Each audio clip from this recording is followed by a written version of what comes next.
इस वीडियो में हम ड्रेन ऑफ वेल्थ के बारे में जानेंगे। क्या इसका मैकेनिज्म था और ये है क्या। ड्रेन ऑफ वेल्थ एक्चुअली धन का दोहन, एक तरफा ड्रेन ऑफ वेल्थ कहा गया है। इंडिया ब्रिटिश जब यहाँ पर एज्यूम किया कंट्रोल इन में कंट्री पर, तब यहाँ से वो वेल्थ का ड्रेन करने लगा, वेल्थ को ये सिक्वीज करने लगा और यहाँ से धन का पलायन होने लगा। तो ड्रेन ऑफ वेल्थ इसी को कहते हैं, एक तरफा धन का बहाव। ये ड्रेन ऑफ वेल्थ हुआ। ये 3 फेज में हुआ।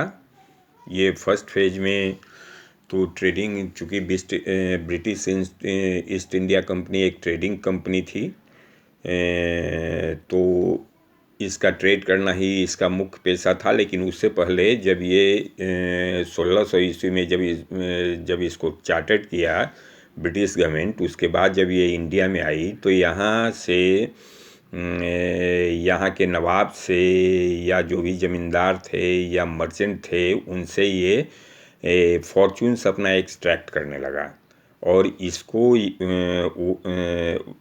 वे अपने देश में ले जाने लगे। तो ये फर्स्ट फेज का इनिशियल स्टेज था। और फर्स्ट फेज का जो स्टेज होता है, जो उसके बाद आया, तो ये दीवानी जब प्राप्त हुआ अंग्रेज़ों को, तो इसको रिवेन्यू कलेक्ट करने का अधिकार, ब्रिटिश ईस्ट इंडिया कंपनी को रिवेन्यू कलेक्ट करने का अधिकार मिला कुछ प्रांत का, बंगाल और बिहार उड़ीसा का। तो ये जो रिवेन्यू कलेक्ट करता था वो उसी से ये यहाँ का सामान खरीदता था, उसी से अपना सामान खरीदता था और वो उसको बाहर बेच दिया करता था। इंग्लैंड में बेचता था या कहीं भी बेचता था, जिससे कि एक तरफा बिना इन्वेस्ट किए, बिना अपना धन लगाए हुए, ये एक तरफा जो इन्वेस्ट करने लगा, बिना धन लगाए हुए यहाँ के माल को यहीं के दीवानी से, रिवेन्यू से खरीदने लगा और इसके बाद ये बाहर बेचने लगा, जिस कारण से यहाँ धन का दोहन हुआ। इस रूप में धन का दोहन हुआ, ड्रेन हुआ। तो ये हुआ। उसके बाद जो प्राइवेट ट्रेडर्स होते थे, कंपनी के सर्वेंट होते थे, उनको जो पेंशन वगैरह मिलता था, जो पेंशन और सैलरी जो मिलता था, वे लास्टली इंग्लैंड में जाके उसको खर्च करते थे। प्राइवेट ट्रेडर्स भी होते थे, ड्यूटी फ्री इनलैंड ट्रेड हुआ करता था। तो इससे जितना भी जो फ़ायदा होता था, प्रॉफिट जो वे लोग बनाते थे, वो इंग्लैंड में वापस लेकर चले जाते थे। कहने का मतलब ये है, मतलब ये है कि अंग्रेज़ हमेशा यहाँ पर फॉरेनर रहे। वो यहाँ काम करते थे, सैलरी पाते थे, लेकिन उसको एक्सपेंड करते थे, उसको ले जाते थे कहाँ, इंग्लैंड में। तो और ट्रेडर के रूप में। तो इस तरह से धन का पलायन फर्स्ट स्टेज में ये 1600 से लेकर 1757 तक तो वे गोल्ड वगैरह लाते थे। लेकिन फिर भी जो ज़मींदार या जो पेटी चीफ्स जो होते थे या मर्चेंट जो होते थे, उनसे वे फॉर्चून्स लेते थे, किसी तरह से फेवर लेते थे, जिस कारण से धन का बहाव उस समय भी था। लेकिन 1757 के बाद जब इसको दीवानी मिला तीनों प्रांत का, बिहार, बंगाल और उड़ीसा का, तो उस समय से जो कन्फर्म हुआ 1764-65 में, तो उस समय से यहीं के रेवेन्यू से ये माल खरीदते थे और इस माल को वे ले जाकर बेच देते थे, जो उनका प्रॉफिट हुआ करता था। दूसरे तरह से कह सकते हैं कि ये एक तरफा धन का बहाव था, पलायन था। अब बात करते हैं, ये तो फर्स्ट स्टेज हुआ। सेकंड स्टेज में जब आया, जब इंडस्ट्री, जब मैनचेस्टर कंपटीशन, मतलब मैनचेस्टर से, लंदन से जब कंपटीशन होने लगा, जब वहाँ पर इंडस्ट्रियलिस्ट, वहाँ इंडस्ट्रियल रिवोल्यूशन हुआ। तो इंडस्ट्रियल रिवोल्यूशन के बाद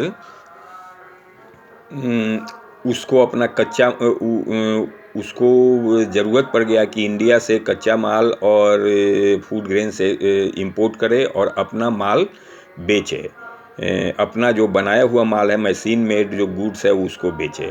तो इस सेंस में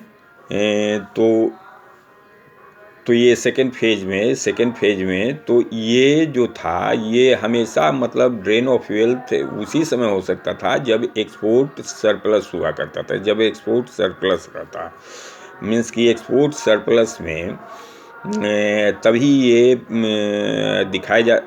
तभी ये शो कर सकता था कि नहीं ड्रेन यहाँ से हुआ है, क्योंकि एक्सपोर्ट सरप्लस ब्रिटिश गवर्नमेंट तो फॉरेन गवर्नमेंट थी। एक्सपोर्ट सरप्लस इंटायरली ब्रिटेन अधिकारियों और जो प्राइवेट इन्वेस्टर्स है उनके अंतर्गत चला जाना ही ड्रेन हुआ।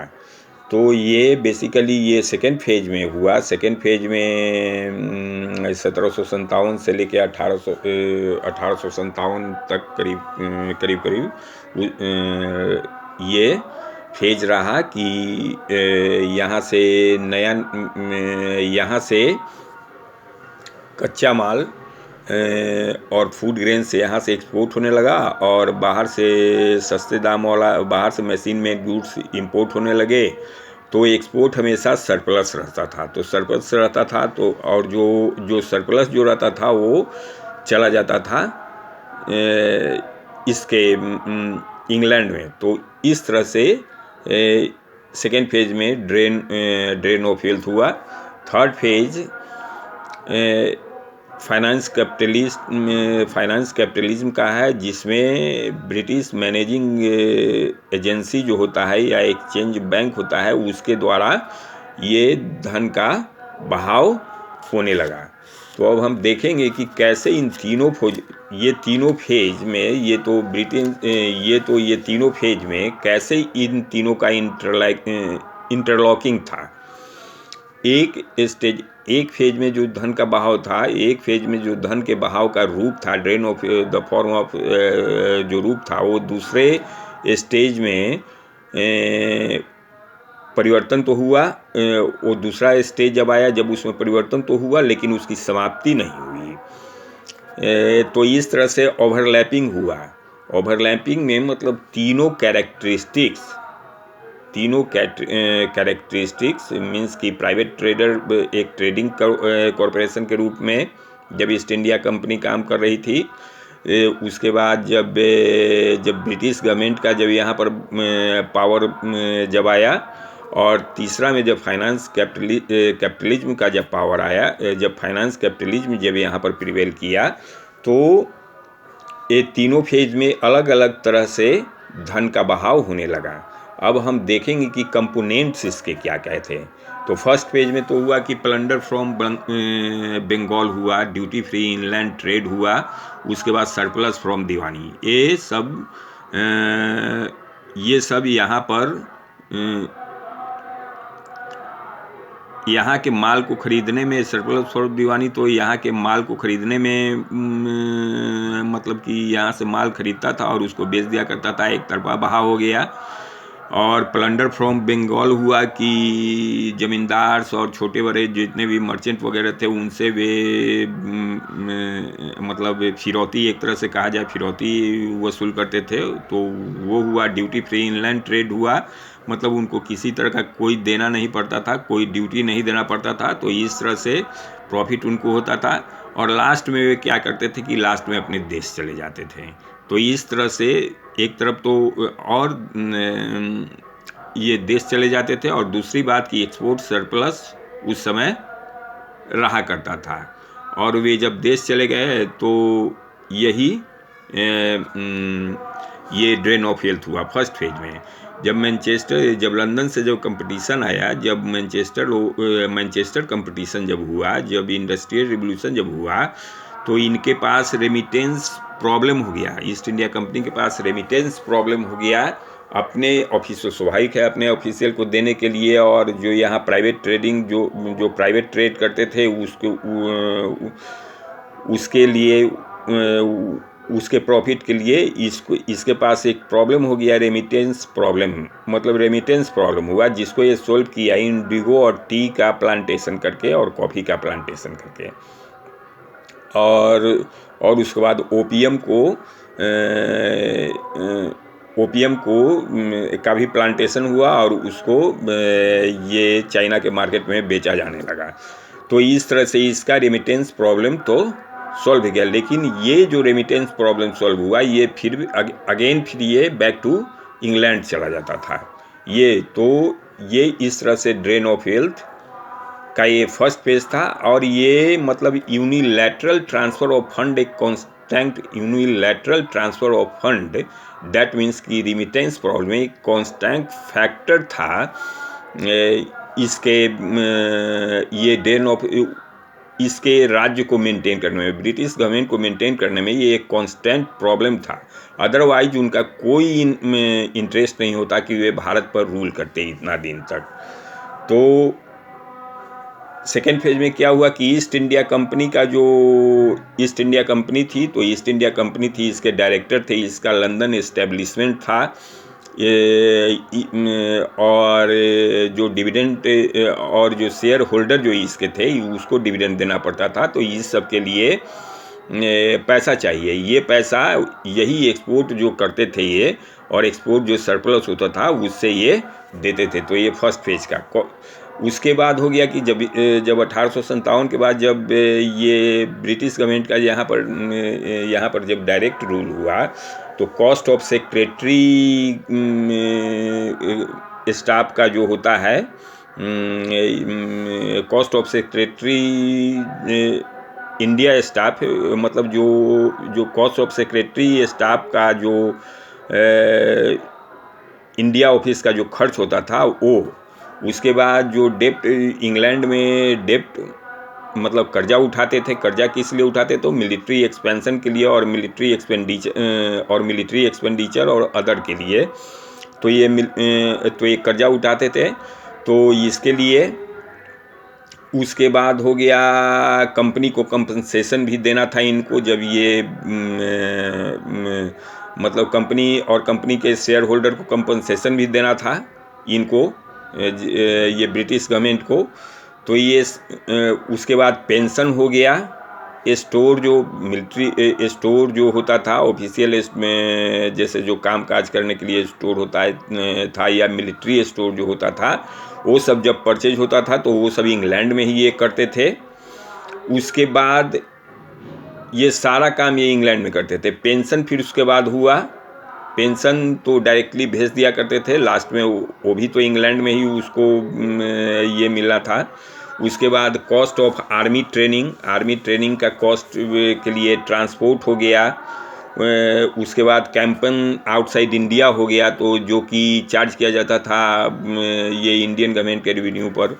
तो इस तरह से फिर उसके बाद रेलवे पर जो ग्रांटेड इंटरेस्ट हुआ, जैसे जब ट्रांसपोर्ट और कम्युनिकेशन पर जब इनका ध्यान जाने लगा, तो उसका जो ग्रांटेड इंटरेस्ट हुआ, जो ब्रिटिश कैपिटल से ही स्वाभाविक है, ये ब्रिटिश कैपिटल से ही रेलवे का कंस्ट्रक्शन होने लगा था। तो उस पर जो ग्रांटेड इंटरेस्ट हुआ, ब्रिटिश का जो प्राइवेट इन्वेस्टमेंट हुआ, जैसे कि प्लांटेशन हुआ, मिल हुआ, कोल माइंस हुआ, टी हो गया प्लांटेशन, जैसे टी, कॉफ़ी, रबर, ये सब का जो प्लांटेशन में जो इसमें ब्रिटिश ही ज़्यादा थे। कोल माइंस हो गया, इसमें भी ब्रिटिश का प्राइवेट इन्वेस्टमेंट हुआ करता था। तो ये सब होम चार्जेज के रूप में जाना जाता था। इसके अलावा मतलब ये तो ब्रिटिश प्राइवेट इन्वेस्टमेंट और प्लांटेशन वगैरह ये सब होम चार्जेज के अंतर्गत नहीं आते थे, लेकिन और सब बाकी जो पूर्व में जो कहे वो होम चार्जेस के अंतर्गत आता था। तो इस तरह से सेकेंड फेज में ये इतना होता था। ये सेकेंड फेज का ये बात कर रहे हैं। सेकेंड फेज में ये ड्रेन ऑफ वेल्थ का जो फैक्टर्स थे उसका कंपोनेंट था ये। उसके बाद थर्ड फेज में आया फाइनेंस कैपिटलिज्म। तो फाइनेंस कैपिटलिज्म में हुआ कि जो एक्सपोर्ट इंपोर्ट जो बैंक होते थे वो भी इंग्लिश कंट्रोल्ड होते थे। जो इंपोर्ट ट्रस्ट होते थे, एक्सपोर्ट इंपोर्ट ट्रस्ट होते थे, वे भी ब्रिटिश कंट्रोल्ड होते थे। तो ये सब उसके बाद हो गया ये पोर्ट ट्रस्ट हो गया, एक्सपोर्ट, फिर उसके बाद एक्सचेंज बैंक होते थे। तो ये सब चीज़ें फाइनेंस कैपिटलिज्म में आया, जो कि एक तरह से इंटरलोकेटरी था फर्स्ट, सेकेंड और थर्ड फेज, ये तीनों को ये तीनों के प्रोसेस को, ड्रेन ऑफ वेल्थ के प्रोसेस को तीनों में ये इजी करता था। ये मतलब यही एक मेथड था। ये मेथड जिस तरह से, जिससे ये यहाँ से धन के बहाव किया जाता था, धन का बहाव, ड्रेन ऑफ वेल्थ, इस रूप में उसका मैकेनिज्म था ये।